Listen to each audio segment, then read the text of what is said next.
Hello, hello, hello.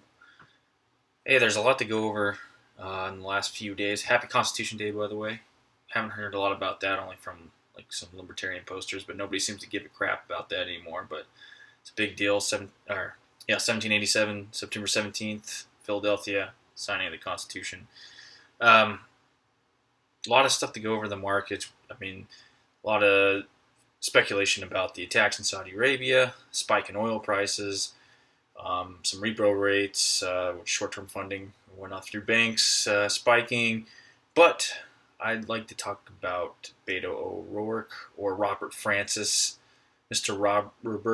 Robert Bob Francis. I don't know what name. I can't believe this guy gets away with calling himself Beto O'Rourke with how sensitive everybody is to cultural appropriation or whatnot. It's obviously a ploy to garner votes for his in his district. The guy is an Irishman, which no, he should be proud of his own heritage instead of trying to doll it up to claim a more Hispanic role. To me, that seemed like that would backfire. Having grown up in a place with a lot, around Hispanics and kind of like almost like a barrio in southern Arizona, it's like the people I grew up. I just don't see that would fly, especially around people that view themselves as Americans.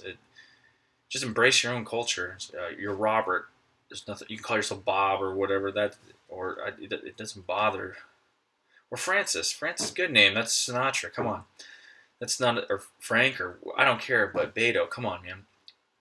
But the dude comes out and sorry, I'm watching the markets as well while we're talking.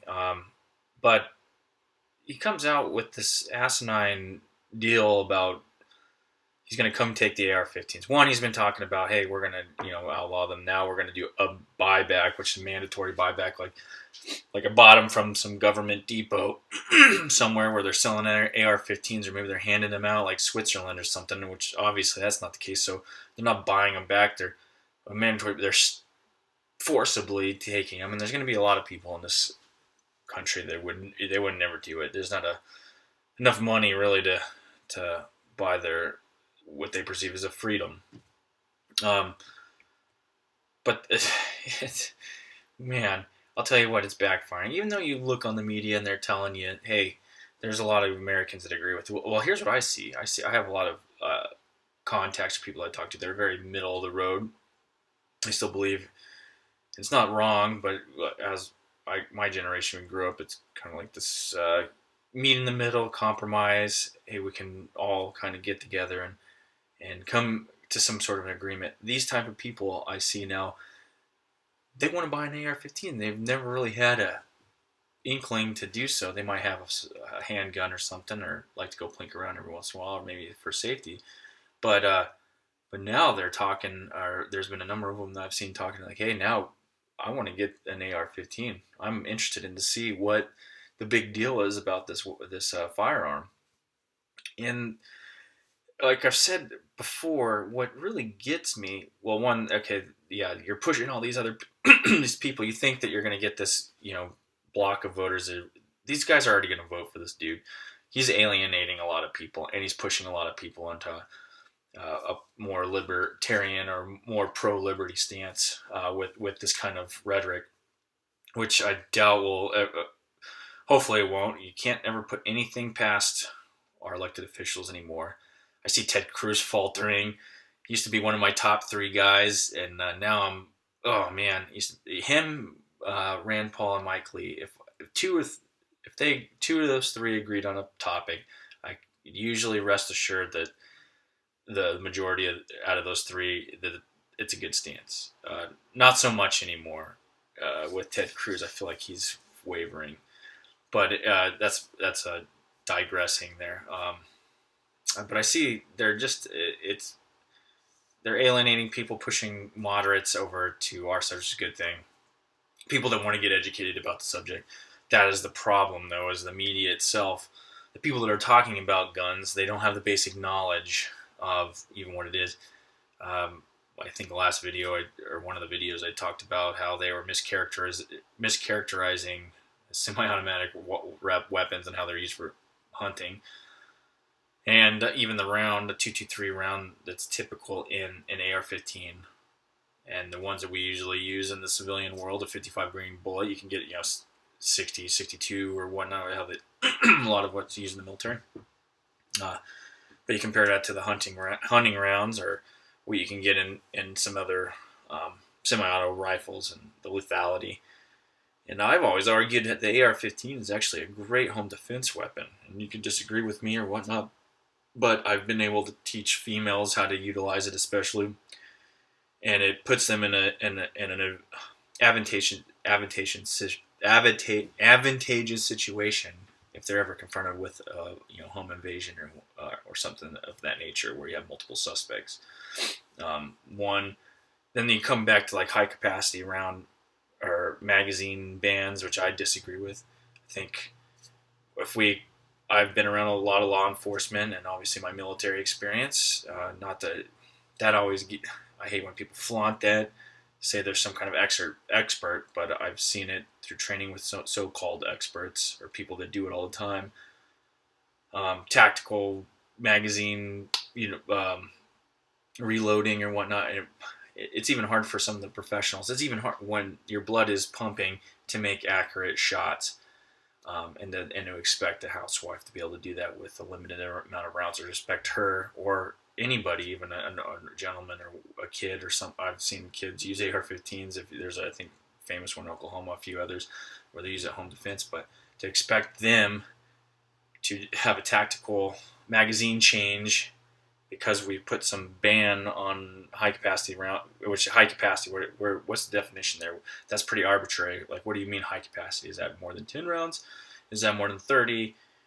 I mean, why don't we just err on the side of freedom and just allow people to have magazines? There's a diminishing return there. Where you start putting like banana clips in your AR, or the ones that have like the 50 round drums, where it becomes a little bit counterproductive there. It's fun. It's a blast.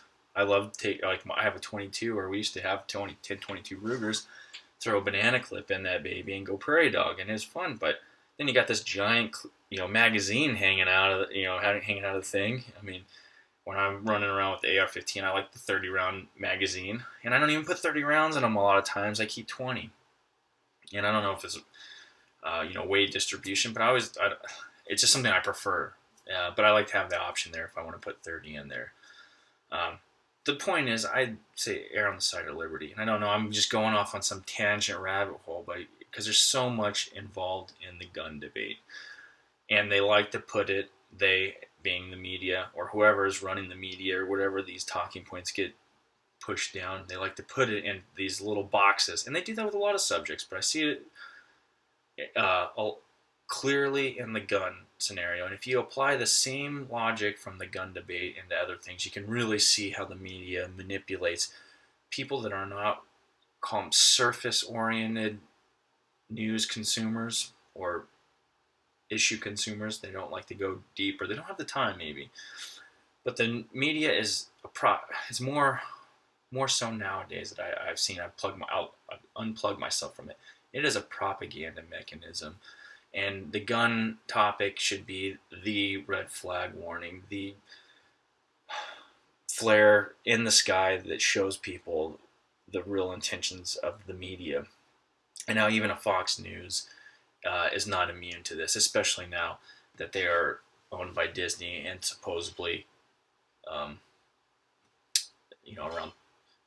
around circles out there that the owners' wives are not too happy about their perception at dinner parties of what Fox News is. And so you should see, that's why you're probably seeing some of these changes, and you'll see more in the future as Fox News steers itself towards the center or left.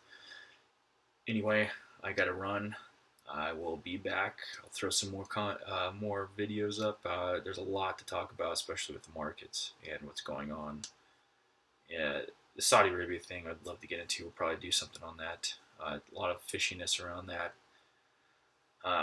because there's a lot involved in that. Not just the surface headline. There's a lot of history there. There's a lot of things that are going into ties to some of the rebels in Yemen, the proxy war that's going on in Yemen, pretty much between Iran and Saudi Arabia, and the dynamics there. Now we're involved, and some key players, Pompeo, and thank God Bolton's gone. He was biting at the bit. Finally, that dude is gone, and I don't know if that's just Trump doing something great or there's something else behind it. Anyway, I'll talk to you later.